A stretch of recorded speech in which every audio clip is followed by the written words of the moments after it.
ہماری degree holder بنانا ہمارا مقصود نہ ہو، بلکہ آپ اچھے بنے، ڈاکٹر بنے تو سب سے بڑے ڈاکٹر بنے، انجینئر بنے تو سب سے بڑے انجینئر بنے، سائنٹسٹ بنے تو سب سے بڑے سائنٹسٹ بنے۔ جس فیلڈ میں آپ حصہ لیں اس میں آگے سے آگے بڑھنے کی فکر کیجیے۔ خالی ٹیسٹ حاصل کرنا یا یہ کہ ڈگری حاصل کرنا یہ ہمارا مقصود نہ ہو۔ جس میدان میں آپ جائیں وہاں آگے بڑھیے، لیکن شریعت کی روشنی میں، اللہ کو بھولے بغیر، دینی اور تربیت کے ساتھ شریعت کے اخلاق کی روشنی میں آگے بڑھنا ہے۔ تو اس لیے اپنا وقت اپنی تعلیم کے لیے جتنا وقت دے سکتے ہیں اتنا وقت آپ اپنی تعلیم کے لیے دیجیے، اور دوسری چیزوں سے حتی الامکان اپنے آپ کو بچائے رکھیے۔ خاص طور پر دو چیزیں ہیں جو ہمارے بچوں کے کیریکٹر کو برباد کر رہی ہیں۔ ایک چیز تو موبائل ہے، موبائل کے زیادہ استعمال کی وجہ سے ایک تو وقت ضائع ہو رہا ہے، دوسرے صحت خراب ہو رہی ہے، تیسرے ان کے دماغ جو مفلوج ہوتے چلے جا رہے ہیں۔ اب وہ موبائل ہی میں رہتے ہیں، ان کا دماغ باہر چلتا ہی نہیں ہے، اور چونکہ اس سے پڑھائیاں برباد ہو رہی ہے، پانچوں اس سے غلط تعلقات قائم ہو رہے ہیں، چھٹے اس سے بے حیائی پھیل رہی ہے۔ اس طرح کی بے شمار بیماریاں اس موبائل کی وجہ سے معاشرے کے اندر پنپتی چلی جا رہی ہے، اور سب سے بڑی خرابی جو ہو رہی ہے وہ یہ ہے کہ موبائل کا جو بچہ عادی بنتا ہے وہ پھر اپنے ماحول سے کٹ جاتا ہے، پھر نہ اس کو اپنے والدین کی فکر ہوتی ہے، نہ اپنے رشتے داروں کی فکر ہوتی ہے، نہ محلے کی کسی کام میں آگے بڑھنے کی فکر ہوتی ہے، نہ کسی انسان کی خدمت کا اس کے دل کے اندر جذبہ رہتا ہے، کچھ بھی نہیں۔ پوری دنیا سے کٹ جاتا ہے، رات رات بھر موبائل دیکھتا رہتا ہے، نمازیں بھی گھول ہو جاتی ہیں، پڑھائیاں بھی ختم ہو جاتی ہے، رشتے داری بھی ٹوٹ جاتی ہے، اور ماں باپ کی بھی اہمیت اس کے دل سے نکل جاتی ہے، وہ صرف موبائل کے دائرے میں گھرا ہوا رہتا ہے۔ تو اس لیے اللہ کے لیے اپنے آپ کو ایسی چیزوں میں ڈال کر اپنے دماغ کو مفلوج نہ کریں۔ دوسری چیز جو ہمارے بچوں کو برباد کر رہی ہے وہ ہے دوستی۔ دوستی کے چکر میں آج ہماری بڑی تعداد برباد ہو رہی ہے، راتوں میں ادھر ادھر گھومتے رہتے ہیں۔ والدین کو فکر کرنی چاہیے کہ بچہ کہاں جا رہا ہے۔ ہم ٹیوشن کے نام پر، اس کے نام پر عصر بعد، ظہر بعد، عشاء بعد ان کو بھیجتے رہتے ہیں۔ آپ سے تو ٹیوشن کا حوالہ دے کر چلا جاتا ہے، لیکن جاتا کہاں ہے اس کی بھی تو فکر ہونی چاہیے۔ آج اس دوستی کی وجہ سے ایسی بے حیائیاں پھیل رہی ہیں اور ایسی انسانیت سوچ حرکتیں پیدا ہو رہی ہیں بچوں کے اندر، زبان سے الفاظ نکالنے میں مجھے شرم آ رہی ہے۔ میں ان الفاظ کو مجمع میں ظاہر کرنا نہیں چاہتا، ہمارے سرپرست بھی اس سے واقف ہوں گے، جو ذمہ دار ہیں ان کے سامنے بھی ایسے کیسز آتے ہوں گے، ہم لوگوں کے سامنے بھی ایسے کیسز آتے ہیں۔ شرم ہوتی ہے کہ مسلمان بچہ، دیندار گھرانے کا بچہ، نماز روزے کا پابند بچہ، جب یہ بچہ رات میں گھر سے نکلتا ہے تو کیا کیا حرکتیں اس کے ساتھ ہو جاتی ہیں۔ دو بچے جب گھومنے کے لیے کہیں تنہائی میں جاتے ہیں کیا کیا غلط حرکتیں ان سے سرزد ہو جاتی ہے، ہمارے تصور سے روکنے کھڑے ہو جاتے ہیں۔ پھر کیا ہو جائے گا، فطرت مس ہو جاتی ہے، دل مردہ ہو جاتے ہیں، چہرے بے نور ہو جاتے ہیں۔ ایسے جو لوگ جو شرمسار کام کرتے ہیں، اب لوگوں کے سامنے آنے کی ان کے اندر جرأت نہیں ہوتی ہے، ہاتھ پیر کانپتے رہتے ہیں، پھر وہ معاشرے سے کٹتے چلے جاتے ہیں۔ اس طرح سے ہمارے نوجوان برباد ہوتے چلے جا رہے ہیں۔ تو اللہ کے لیے سرپرستوں سے میں گزارش کرتا ہوں کہ وہ اپنے بچوں کا خیال رکھیں، گھومنے گھامنے کے نام پر، دوستوں کے نام پر ادھر ادھر مت بھیجیں۔ آپ لوگوں کی ذمہ داری ہے کس کے ساتھ وہ گھوم رہا ہے، کہاں جا رہا ہے، یہ ہماری ذمہ داری ہے۔ ہم خالی خاموش رہ کر بیٹھ نہیں سکتے، لیکن وہ ہماری مان نہیں رہا ہے، اس کو سمجھائیے۔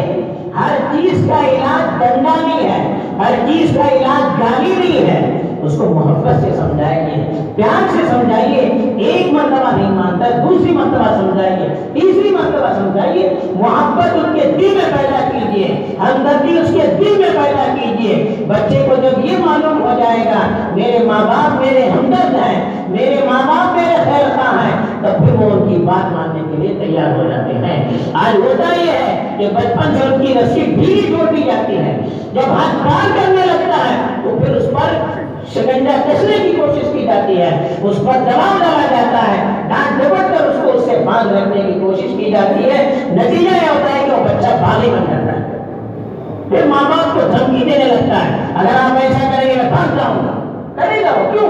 ہم نے بچپن سے کوئی فکر نہیں کی، اب جب موقع آیا تو ہم نے اس کے سامنے ایک ظالم بادشاہ کا روپ اختیار کر لیا، اب وہ کہاں ہماری بات مانے گا؟ وہ سمجھے گا میرے ماں باپ نے کوئی ظالم ہے جو اس طرح سے مجھے ڈانٹ رہے ہیں، اس طرح سے مجھے دھمکیاں دے رہے ہیں، تو بچہ بھی ضد پر آ جاتا ہے۔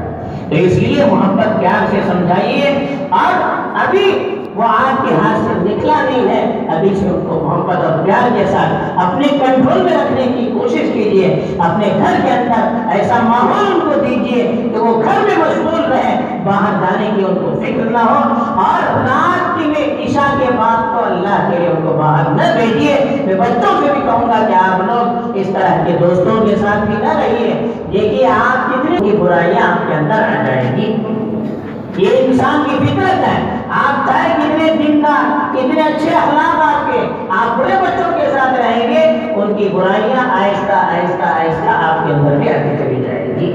تو اس لیے اس کی بھی آپ فکر کریں کہ اپنی تعلیم کے اندر پختگی حاصل کریں، اور موبائل دوستی وغیرہ کے چکر سے اپنے آپ کو دور رکھ کر خوب محنت کریں۔ اور تیسری چیز میں ان بچوں سے بھی کہوں گا کہ پڑھیے، آگے بڑھیے، لیکن کون سا میدان آپ کو اختیار کرنا ہے، کس فیلڈ میں آپ کو آگے بڑھنا ہے، وہ اپنے بڑوں سے مشورہ بھی کیجیے۔ ایسا نہیں کہ ایک آدمی انجینئر بن رہا ہے، سب اس کے پیچھے مینڈک کی طرح بھاگ رہے ہیں، ایسا نہ ہو۔ آپ اپنے سرپرستوں سے، ذمہ داروں سے، بڑوں سے پوچھیے کس فیلڈ میں آج ضرورت ہے، آپ کون سے فیلڈ میں لوگوں کو جانے کی ضرورت ہے، کس سے ہم قوم اور ملت کا کام کر سکتے ہیں۔ سب ایک بنیں گے تو ہوتا نہیں ہے، الگ الگ فیلڈ میں ضرورت ہوتی ہے، تو ہر فیلڈ میں ہمارے بچے جانے چاہیے۔ اس کے لیے آپ کو اپنے بڑوں کے مشورے کے ساتھ اس فیلڈ کو اختیار کرنا، چوائس کرنا چاہیے جس کی معاشرے کے اندر ضرورت ہو۔ اور چوتھی اور آخری چیز میں اپنے بچوں سے کہوں گا، آپ خوب پڑھیے، لیکن ایک بات یاد رکھیے، پڑھنے کا مقصد کمانا نہ ہو، خالی کمانا نہ ہو تو اللہ دیں گے آپ کو، لیکن پڑھائی کا مقصد یہ ہو ایک تو ہم اچھے بنیں گے، دوسرے انسانوں کو اچھا بنانے کی، ان کی خدمت کرنے کی کوشش کریں گے۔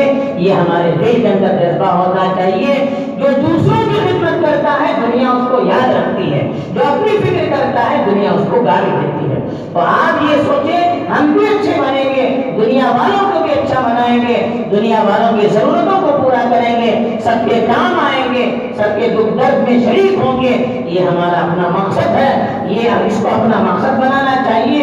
یہ جو مدینہ ویلفیئر سوسائٹی کا جو اقدام ہے یہ بھی آپ کو اس کی دعوت دیتا ہے، یہ جو نوجوان، یہ جو آپ کے بڑے آپ کی فکر کر رہے ہیں، آپ کو ایوارڈ دے رہے ہیں، آپ کی ہمت افزائی کر رہے ہیں، کیوں کر رہے ہیں؟ یہ بھی آپ کی طرح بچے تھے، انہوں نے بڑے ہو کر یہ مقصد بنایا کہ ہمارے بچوں کو بھی اچھا بنانا چاہیے۔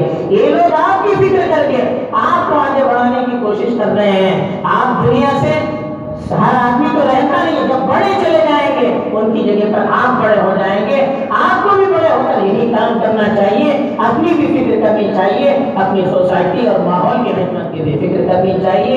یہ چند باتیں بھی جو اس وقت اللہ تعالیٰ نے ذہن میں ڈال دی، اللہ تعالیٰ مجھے بھی اس کی اچھی باتوں کو سمجھ کر عمل کرنے کی توفیق دے، آپ کو بھی توفیق دے، آمین۔